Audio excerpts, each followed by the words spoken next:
bank of Baroda office assistant recruitment 2025 ফালৰ পৰা এতিয়া নতুনকৈ ওলাইছে 500টা এছিষ্টেণ্টৰ কাৰণে পোষ্ট আৰু এই পোষ্টকেইটাৰ কাৰণে আপোনালোকে যদি আবেদন কৰিব বিচাৰে কোৱালিফিকেশ্যনটো বিচাৰিছে আপোনালোকে অকল মেট্ৰিক পাছ হ'লে আবেদন কৰিব পাৰিব যিহেতু পদকেইটা পিয়নৰ কাৰণে ওলাইছে আৰু যদি আপোনালোকে ভাবিছে বেংক অফ বৰোদাৰ ফালৰ পৰা ওলোৱা এই পিয়নৰ পদকেইটাৰ কাৰণে আবেদন কৰিম বুলি তো আপোনালোকে এই পদকেইটাৰ কাৰণে অনলাইন যোগে আবেদন আপোনালোকে কৰিব পাৰিব 23 মে 2025 তো ইয়াৰ অনলাইন আবেদন কৰা লাষ্ট ডেট হৈছে 23 মে আৰু পদকেইটা ওলাইছে আপোনালোকৰ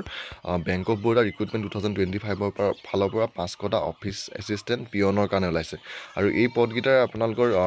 ষ্টেট উইচ ভেকেঞ্চিটো হ'ল অন্ধ্ৰপ্ৰদেশৰ কাৰণে আছে 22টা অসমৰ কাৰণে আছে 4টা বিহাৰৰ কাৰণে আছে 23টা চণ্ডীগড়ৰ কাৰণে আছে এটা তো আপোনালোকে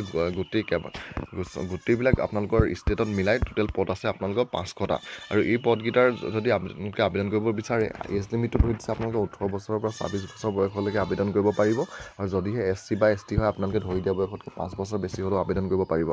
আৰু OBC সকলে 3 বছৰ বেছি হ'লেও পাৰিব আৰু PWD সকলে 10 বছৰ বেছি হ'লেও আবেদন কৰিব পাৰিব শিক্ষাগত অৰ্হতাটো বিচাৰিছে ইয়াত মেট্ৰিকুলেশ্যন তো আপোনালোকে যদি মেট্ৰিক পাছ হয় তেতিয়াই আপোনালোকে আবেদন কৰিব পাৰিব এই পিয়নৰ পদকেইটাৰ কাৰণে আৰু ইয়াৰ আপোনালোকৰ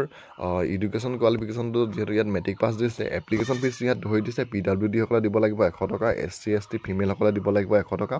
বাকী যোনসকল UR EWS আৰু OBC আছে তেওঁলোকে এপ্লিকেশ্যন ফিজটো দিব লাগিব 600 টকা আৰু ইয়াৰে বৰ্তমান অনলাইন আবেদন আৰম্ভ হৈছে 3 মে'ৰ পৰা আৰু অনলাইন আবেদন কৰা লাষ্ট ডেট হৈছে 23 মে যদি আপোনালোকে ভাবি আছে বেংক অফ বৰোদাৰ ফালৰ পৰা ওলোৱা পদকেইটাৰ কাৰণে আবেদন কৰিম বুলি তো 23 মে 2025 লৈকে এইকেইটাৰ কাৰণে আপোনালোকে